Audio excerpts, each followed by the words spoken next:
ભયંકર ગરમી પડે ને એને હીટ વેવ કહેવાય।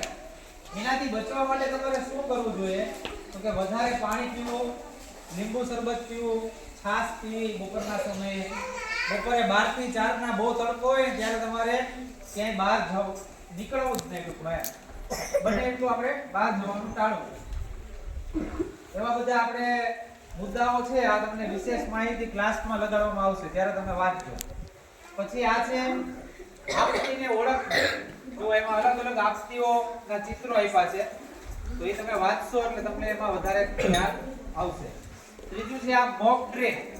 જો શાળામાં મોક ડ્રિલ કરવાની, દાખલા તરીકે આગ લાગી તો આગથી બચવા માટે બાળકોએ કઈ રીતે બહાર નીકળવું, પછી કયા નંબર ઉપર ફોન કરવો, 108 ને કેમ બોલાવી, ફાયર ની ગાડી છે એને કેમ જાણ કરવી, એ બધી મુદ્દાઓ છે। પછી પૂર આવે, આપણી શાળામાં પૂર આવ્યું હતું ખબર 2016 માં કે 15 માં આખી શાળામાં પાણી ભરાઈ ગયું હતું, આખું ગામ છે એમાં પાણી થઈ ગયું। તો પૂરથી બચવા માટેની શું સાવચેતી રાખવી એ બધા મુદ્દાઓ એમાં છે। પછી આગ લાગે ત્યારે શું કરવું, જો આગ લાગે ત્યારે કઈ રીતે એમાંથી બચવું તમારે એના વિશે એમાં માહિતી છે। પછી ઘણી આપતીઓ એવી હોય કે જે માનવ સર્જિત હોય। જો ઘણી વખત તમે દિવાળીમાં ફટાકડા ફોડતા હોય તો દાજી જાવ, ધ્યાન ન રાખો તો।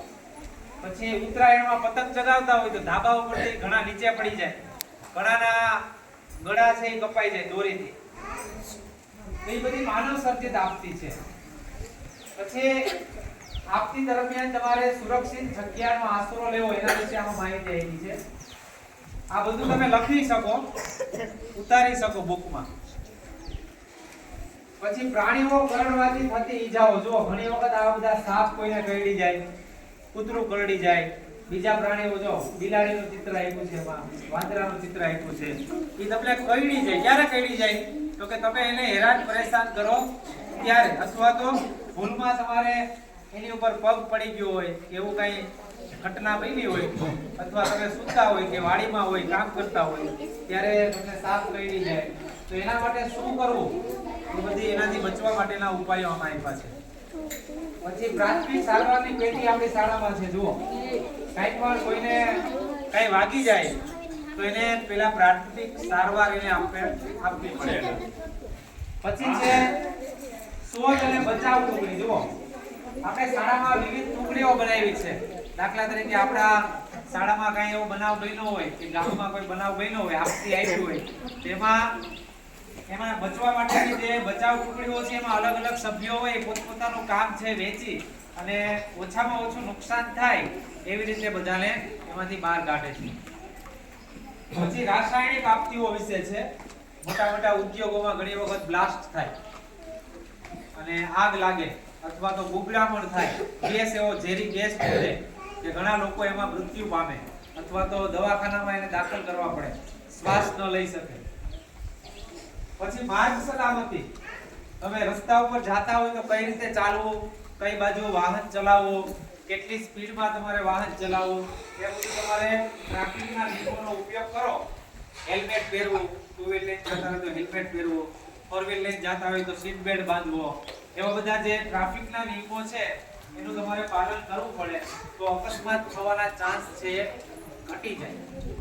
પછી છે વીજળીના કડાકા, ચોમાસામાં થાય ને વીજળી પડે ઘણી જગ્યાએ, તો એવા સમયે તમારે શું ધ્યાન રાખવું, વૃક્ષની નીચે ન ઊભું રહેવું અથવા તો ચોમાસામાં વીજળીના જે થાંભલા હોય એનાથી દૂર ચાલવું અથવા તો એને અડવું નહીં તમારે, અથવા તમે સ્વિચ કે કઈ ચાલુ કરો, મોટર ચાલુ કરો પાણીની તો ચપ્પલ પહેરીને ભીના હાથ ન હોવા જોઈએ, એવી બધી કાળજી લઈને તમારે દરેક વસ્તુઓ ચાલુ કરવાની। પછી ભૂકંપ આવે ત્યારે, આપણે 26મી જાન્યુઆરી 2001 માં ભૂકંપ આવ્યો, ઘણી બધી સ્કૂલો, મકાનો બધું પડી ગયું હતું અને ઘણા લોકો એમાં મૃત્યુ પામ્યા હતા। તો ભૂકંપ આવે ત્યારે તમારે કેવી કાળજી રાખવી એના બધા મુદ્દાઓ એમાં છે। પછી જો આને આપણે ઓળખીએ છીએ વાવાઝોડું, સાયક્લોન, વંટોળ આપણે આવ્યું હતું હમણાં જ, ખબર ને, ત્યારે આપણી શાળામાં બધું ઝાડવા અને વૃક્ષો અને થાંભલા ને બધું પડી ગયું, ગામમાં છાપરા અને મકાનમાં બધું ઉડી ગયું હતું ને, તો એવા સમયે તમારે આખી રાત ચાલુ હતું વાવાઝોડું.